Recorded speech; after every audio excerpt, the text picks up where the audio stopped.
Is Ecuador safe? Is Ecuador dangerous? Is it safe to travel to Ecuador? Stay tuned, I'm going to cover that in this video. My name's Sean Stone. I've been bouncing around the world for 20 years, the past 7.5 years straight. And I've actually spent about 1.5 years in Ecuador the past 7 years. So I'm going to cover some things you might think of, and I'm going to cover some things that you're not thinking about at all. So stay tuned, y'all.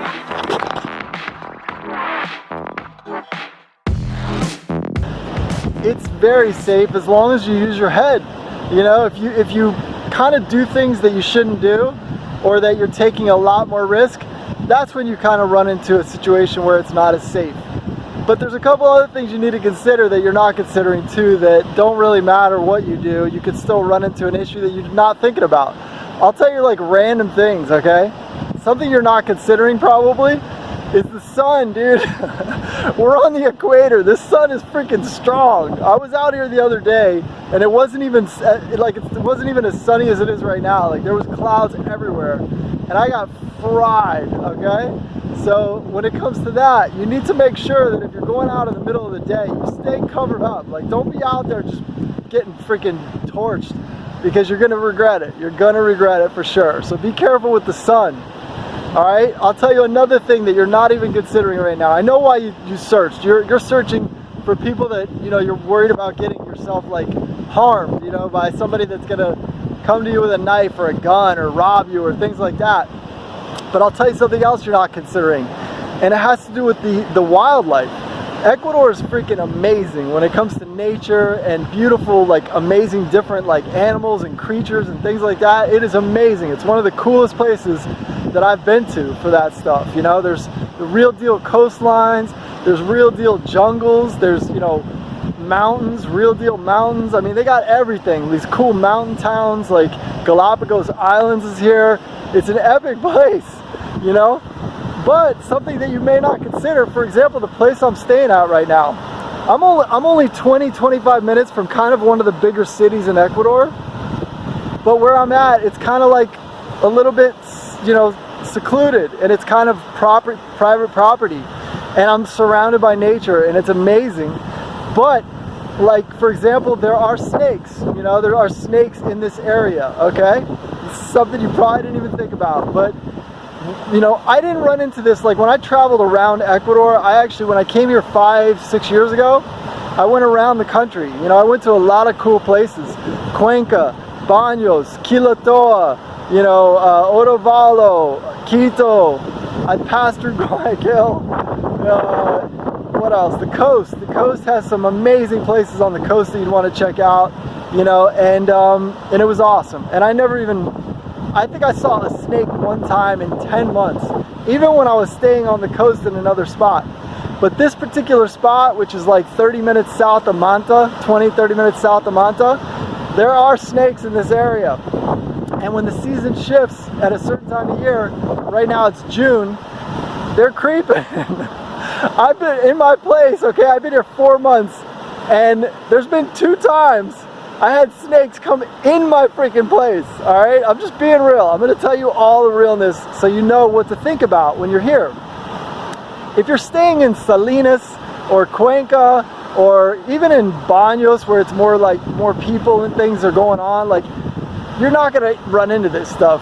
If you're going to a place where there's not that many people, or if you're going to the Amazon jungle, you know, things like that, like that's when the wildlife is out there, you know, and you gotta like, just be aware of it. You know, like the first time a snake came in, I was chilling on my bed, like kind of working from my computer, and I see this lizard, like a gecko lizard, come running. Like I can see him from outside running all the way into my room.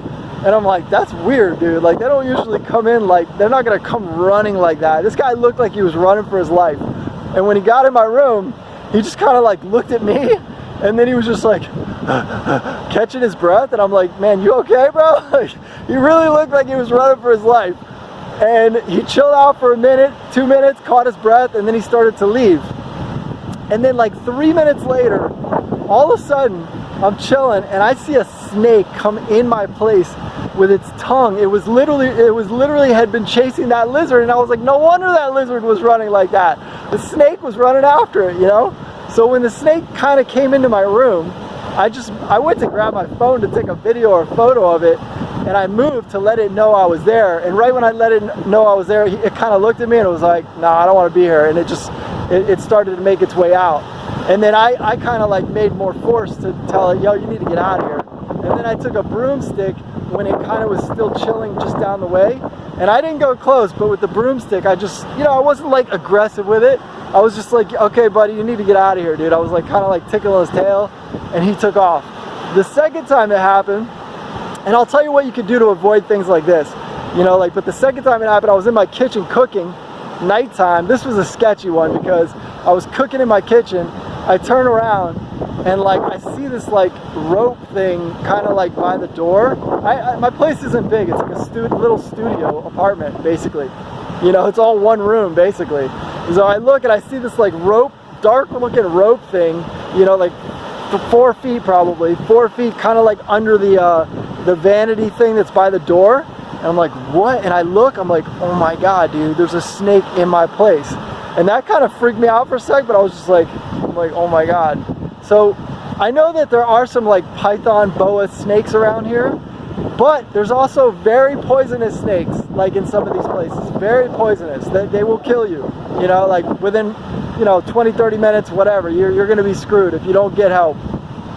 And I see this snake there and I'm just like, oh my God, dude. So I was like, all right. I'm like, bro, you're not supposed to be in here.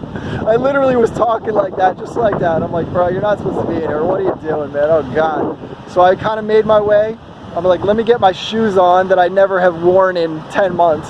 So I put my tennis shoes on. I made sure there was nothing in my tennis shoes, like little spider or something. And I put my shoes on, and then I grabbed a broom and I grabbed my surfboard bag. And I used my surfboard bag in front of me as like a shield. And then I had the broom. And what I did is, before I did that, I opened the doors. I have 2 doors. So I opened both doors. And I opened the doors. And then I just kind of like went kind of close to it. The doors were open. Same thing with the broomstick.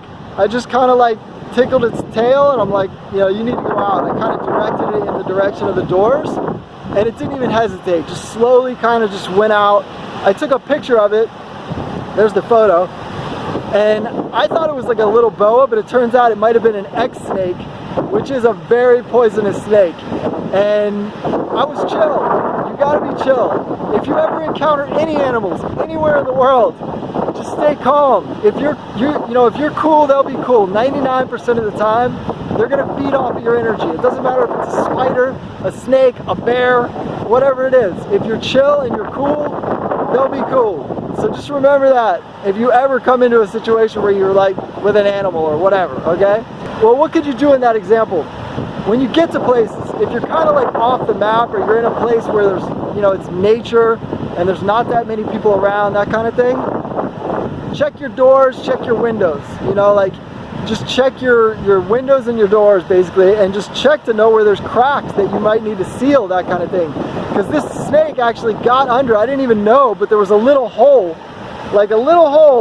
under where the door was. There was like this flap covering it, but there was a little hole there, and that's where the snake came in, under the door. There was another time, and it's just in this location I'm in. It's a drier location. I don't know, it's weird, but another time I left the window open by my bathroom. That night, or later that day, I was taking a shower, and I came to find a scorpion like this big right next to my head, okay, in the shower. And I was just like, what? This thing had a big ass like stinger. If that thing got me, it would hurt.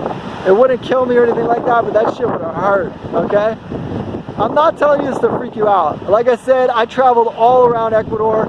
I never really saw any wildlife like that. Even when I was staying in a natural environment for 10 months, years ago, I never really saw anything except for like amazing nature, like whales popping off, and amazing beautiful birds, and all these colored butterflies, and like, it was awesome.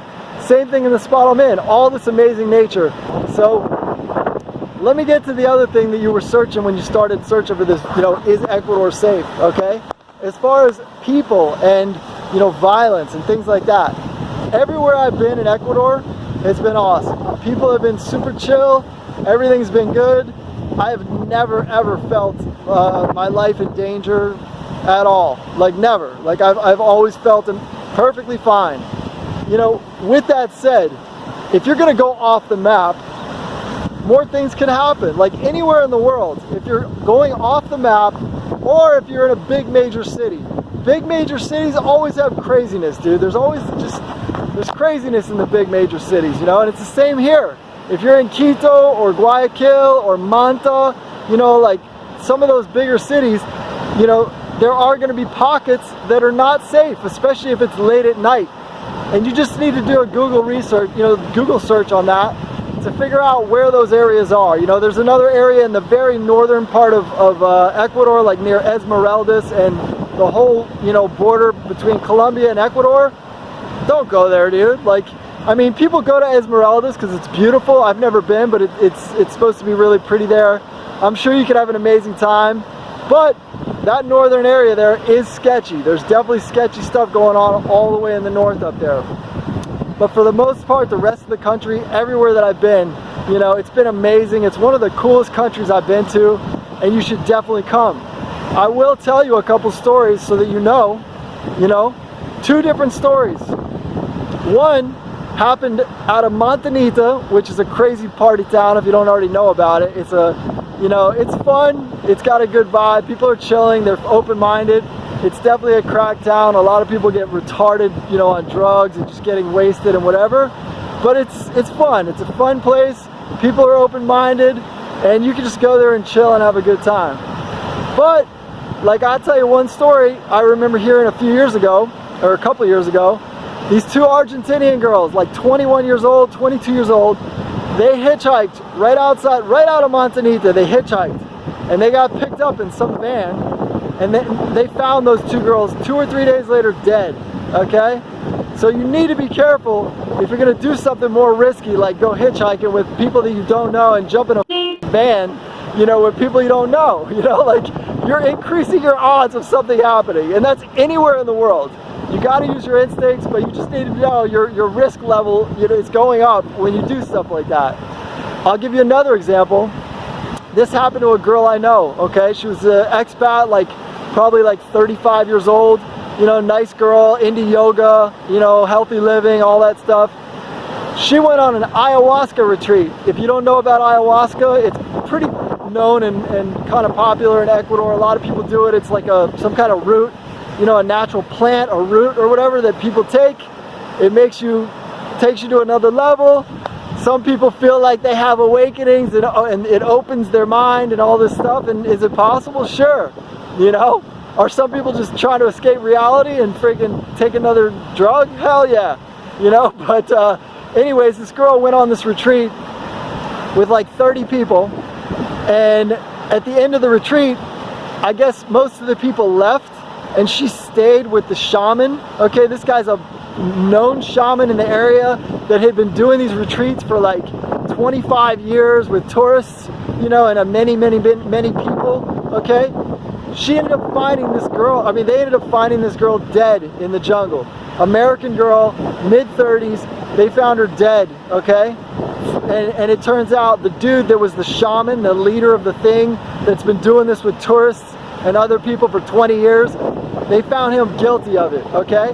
The crazy part is he's barely even serving any term for it. And the only reason it even got to where he got convicted of it was because the family came down to Ecuador. They you know, had to have like they basically hired an investigation and all this craziness just to be able to do that. Otherwise the guy would have completely gotten away with it and nothing would have happened from it, okay?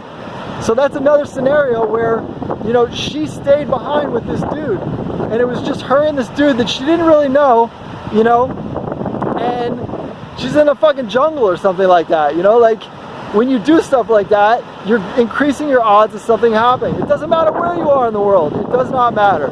You know, if you're in the US, Europe, somewhere else, dude, somebody probably just got shot 10 minutes from where you live, you know, or stabbed or whatever. Like, stuff can happen anywhere in the world. But there is no doubt that sometimes when you come into the developing world, the developing nations, like, you know, you do have to understand, like, 911, you know, the emergency number, they're not coming right away, most likely. Like, if you get into trouble or something, you know, there's a good chance they're not coming right away unless, you know, if you're in a, even if you're in like a very touristy place in like one of the more developed areas, it's not going to be the same regarding that stuff as where you're from. You know, it's probably not, okay? But like I said, I've been bouncing around the world 7.5 years straight. I've been to many places, and overall, as I've traveled through Ecuador, it's been an amazing place to stay. I have felt completely safe the whole time. I know many expats that have come through here and ended up wanting to stay, and they did. They ended up buying property, they stayed, they're very happy and content, and they love it here, you know? But just use your head, guys. Use your head, you'll be good to go. Doesn't matter if it's Ecuador, doesn't matter if it's somewhere else. You know, you just have to use your instincts, use your head. But for somebody coming here, like an expat that's coming here, it's one of the easiest places that I've seen to, you know, just come here and stay and do your thing here. And it's easy, and it's very easy, and it's peaceful. Most of the places, people are super nice and friendly. You know, like, you just have to be open-minded, use your instincts, and you'll have a freaking amazing time, man. This country is one of the coolest countries that I've traveled through, so I recommend everybody I know, I always tell them, dude, have you been to Ecuador? Check it out. It's freaking awesome. Come here, use your instincts. You know, don't go off the map like by yourself. Unless you want a little more risk level, you can handle that, then go for it. But just, you know, it's really not, you know, any more dangerous than pretty much most of the places I've been. You know, with that said, I'm sure you can talk to somebody else and they'll tell you 100 stories that I don't know about. Because most tourists, they don't know about what's going on in countries. They don't. They only go to the touristy spots, and those touristy spots, for the most part, are more protected. They're more patrolled. Even the government doesn't want stuff happening in those areas, so they will, you know, usually use more support in those areas because tourism is a, you know, it's a moneymaker. They don't want people to be worried about their you know, their safety and things like that, you know. But it just depends where you are in the world. But I can tell you, Ecuador, it's been totally cool for me. And as long as you use your head, you should be good to go. You know, do your research on Google, find out where the dangerous places are in the country or in the city that you're going to stay in or whatever, and you'll be good to go. It's an awesome country. I highly recommend it. This is Sean Stone babbling on another one, globe hopping. Definitely drop a like if you got some value out of this. Subscribe to the channel because I just started launching videos on here, and I'm going to be launching a lot to help travelers out. I got a travel book that I just launched that's loaded with tips, you know, that can help you as you're bouncing around. I have video courses that help you to show you how I find these amazing places for dirt cheap that most travelers are missing out on. And I also have a course that actually is about, you know, how to not die while you're traveling around the world. And it's loaded with good stuff. If you scoop up the book, you'll find all that stuff in there. So go ahead and see the description too for more information if you want to. We'll see you on the next one, guys. Later.